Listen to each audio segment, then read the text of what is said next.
Hi, and welcome to Section 3, Getting your Angular 1x application ready for Angular 2. In the previous section, we learned that Angular 2 is designed to work alongside Angular 1, and the migration can be done incrementally. In this section, we will make changes to our application so that we get its code as close as possible to the Angular 2 syntax. We are specifically going to clean up our scopes by using the controllerAs syntax, which is available in Angular 1 and is much closer to the way scopes are handled in Angular 2. We're also going to use more directives instead of controllers, use the new component router, and use TypeScript in as many places as possible so that we'll only have minor changes left to be done when we finally migrate our application to Angular 2. Now we move on to the first video of this section, where we're going to understand why it's important to clean up our scopes before actually doing it. First things first, we are going to introduce the controllerAs syntax and explain why it makes sense to switch to that syntax right now. Then we're going to migrate our code in a 3-step process so that our application code gets much closer to Angular 2. Let's start with the controllerAs syntax. As you already know, Angular 2 introduces components, which replace concepts like directives, controllers, and scopes that we have in Angular 1. The Angular 2 component class syntax is actually very close to the controllerAs syntax, which is why it makes a lot of sense to start migrating our app to that syntax right now. The main benefit of that syntax in Angular 1 is that your controller is named, which means that two variables sharing the same name in different scopes will now be clearly identified as the controller name is used as a prefix. As you can see on the right side of the screen, that syntax removes the need for $scope and our data model is attached to the controller itself. In the HTML view, our controller has to be specifically named add VM controller as VM, which is where the controllerAs nickname for that syntax comes from.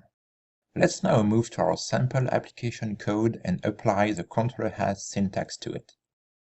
Here is the code for our main controller. In our sample application, we have two controllers that both use the old syntax. Your application may have more controllers, some of them using the controllerAs syntax while others still use the same old syntax. Use your IDE to look for $scope, which will help you identify which controllers are left to be migrated. Let's now update our main controller. First, I remove the $scope dependency injection. Then I declare a local VM variable equal to this. And finally, I just replace all of the $scope occurrences with VM.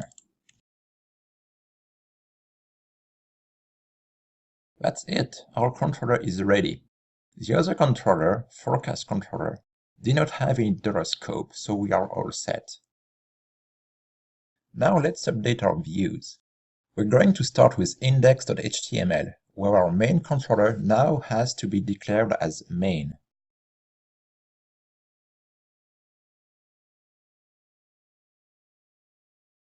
Then we move on to the main view in views/main.html. Every single function code has to be prefixed with main as it's a new name for a controller.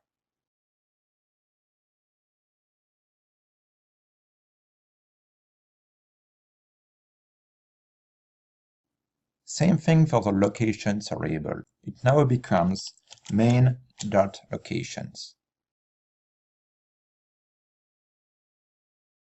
Finally, let's take care of the final view in views/forecast.html. Here you can call the controller fcast, for instance, even if it doesn't really matter because all of our data and functions come from the main controller. So we have to add the main prefix to locations and to getWeather icon. Now we're all set and ready to test the application. Let's switch to our browser window. What I'm doing here is that I'm opening the browser console so that we can see if any JavaScript error pops up while I'm testing the UI.